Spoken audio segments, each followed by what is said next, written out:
NEET தேர்வு சுமை உயிரை எடுத்தது.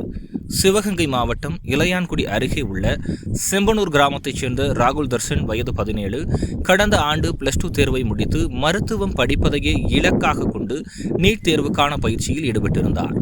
மதுரையில் உள்ள ஒரு தனியார் பயிற்சி நிலையத்தில் கடந்த 1 ஆண்டாக பயின்று சமீபத்தில் தேர்வை எழுதி முடித்திருந்தார். இந்நிலையில் நீட் தேர்வு முடிவுகள் வெளியாகும் நாளை முன்னதாகவே காரியாப்பட்டி அருகே கரிசல்குளம் கிராமத்தில் உள்ள தனது பெரியப்பா முன்னாள் எம்எல்ஏ சிவசாமியின் வீட்டில் தூக்கு போட்டு தற்கொலை செய்து கொண்டுள்ளார்.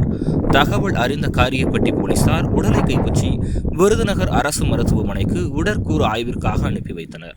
பின்னர் அவரது உடல் செம்பனூருக்கு கொண்டு வரப்பட்டு நல்லடக்கம் செய்யப்பட உள்ளதாக தெரிவிக்கப்பட்டது. மனநலம் முக்கியம், தேர்வுகள் வாழ்க்கையின் முடிவல்ல.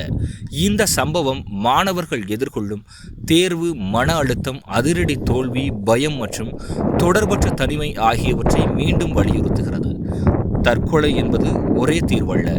வாழ்க்கையின் பல வாய்ப்புகள், பல பாதைகள் உள்ளன.